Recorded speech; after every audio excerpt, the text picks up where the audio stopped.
Mandarin teachers are lying to you. They'll tell you that you need thousands of characters in order to speak Mandarin fluently. They'll tell you that you need to master all the grammar rules in order to be understood in the language. And the hardest part of learning Mandarin? Well, it's really not what you think. In this video, I'm going to break down the 3 biggest myths about Mandarin learning that are holding language learners back. Let's break this down. Myth number 1, you need to know thousands and thousands of characters before you can start speaking the language fluently. This really isn't the case. You can actually learn Mandarin to a very high level, having not really learned characters at all. I'm a bit of an example of this. I've never really sat down and learned how to write out characters properly, and I've never had any extended formal training or structured training on how to, break down characters into radicals, etc., and how they're formed and all the rest of it, and strokes. All of this I haven't done, but I reached a pretty decent level of fluency within 2 years. And another thing to point out here is that there's always this number on this numbers game. You're told that you need to know thousands of characters, but the most important thing is not how many characters you know, it's how many words you can use.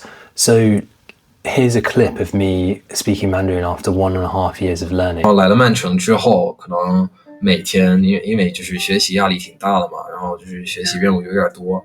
医学院肯定的，太难了。对啊，那会儿呢，我可能是每天1-2个小时，然后后来我就认识了一些中国朋友，就是在曼城嘛，然后偶尔跟他们出去玩。如果我们跟外国朋友们一起玩的话，就是可能。我不应该这么说，我不是中国人。你可以，我们会把你当成中国人的。你说的这么好。如果有一些英国朋友、英国同学在的话，我们可能说英文。但是如果全是中国人的话，那就是一个机会，就是沉浸在中文的环境里。Now, lots of people saw this clip and thought, wow, this guy must be like incredibly fluent and have a huge vocabulary, tens of thousands of words, thousands of characters. But it really wasn't the case. I probably only really knew 3,000 to 4,000 words at the time, going roughly based off my Anki deck numbers and stats. But I was able to use all of them pretty well.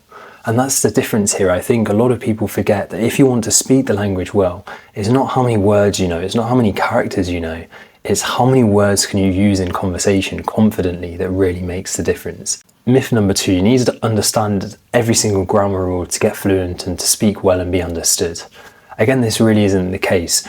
In fact, I barely learned any grammar at all throughout learning my whole of Mandarin learning journey. I probably learned a little bit of grammar at the beginning, and I focused quite heavily on sentence patterns, which is something I really encourage you to do, especially at an intermediate level, in order to improve the way that you express yourself in the language.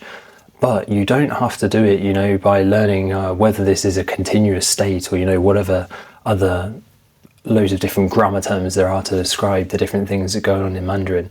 What you can do is you can use the lexical approach. Now, what this means is you just learn the chunk. You don't try and understand all of the grammar. You just learn how to use set phrases, groups and clusters of words that sit together. And there's loads of these in Mandarin.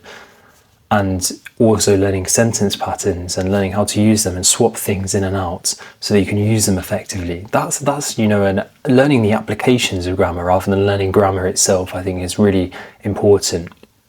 And on that note, if you're interested in learning grammar patterns and sentence starters, I actually have 2 free PDFs, one of which teaches 50 sentence starters while the other teaches 30 sentence patterns in the language. I've also got a set of flashcards that are completely free to go with this. So if you're interested, you can go and download them by clicking the link in the description or by scanning the QR code on the screen. I'll see you inside. So going back to this grammar idea, I think there's 2 points here. You need to get lots of input and output in order to get good at Chinese grammar.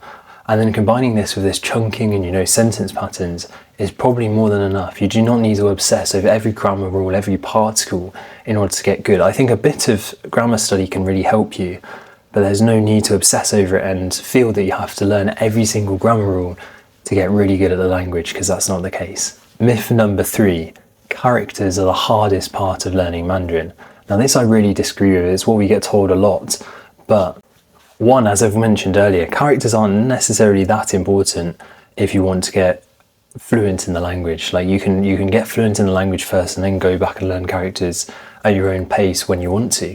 Secondly, there are 2 parts that I think make learning Mandarin really, really difficult, that are really often overlooked by learners and Mandarin teachers and therefore never really spoken about. The first of which is establishing a good pronunciation base. What you see online is a lot of people will get to a decent level of Mandarin in terms of they're pretty fluent, they're probably at intermediate and advanced level, but they have a really, really strong foreign accent. And that can sometimes, although that's not a bad thing, I don't want to say accents are wrong, that's not the case. But the closer you can get to a native speaker like level of pronunciation, the easier it is for natives to understand you. And the more likely natives are to kind of subconsciously perceive you as one of them, so that there's a less of a distance between you. So having a good accent and having good solid pronunciation and working on that from the start is a really good thing to do. But it's also something that learners find really, really hard. The challenges of tones, the challenges of kind of the enunciation throughout the sentences, like the different, yu, diao, etc. Like there's a lot of different aspects of Mandarin pronunciation and different accents across regions of China that make it really, really hard for learners. Now the second part I think is, well, this is the thing that I think is the hardest, and I think very few people struggle to do a good job of this, and it's being able to structure your sentences in a way that a native speaker would. Now this comes back to the grammar point, there's a difference between just learning grammar rules, and there's a difference, and then there's also like the idea of actually structuring your sentences like a native speaker. So again, in my opinion, it's not characters the hardest thing about learning Mandarin, although characters are definitely a challenge if you do decide to take up that challenge and really dig into them. But personally, I think, learning to recognize characters for most people is probably enough, unless you're really, really interested in them. I think the two hardest parts are pronunciation and structuring your sentences like a native speaker, structuring your sentences correctly so that they can be understood by a native speaker.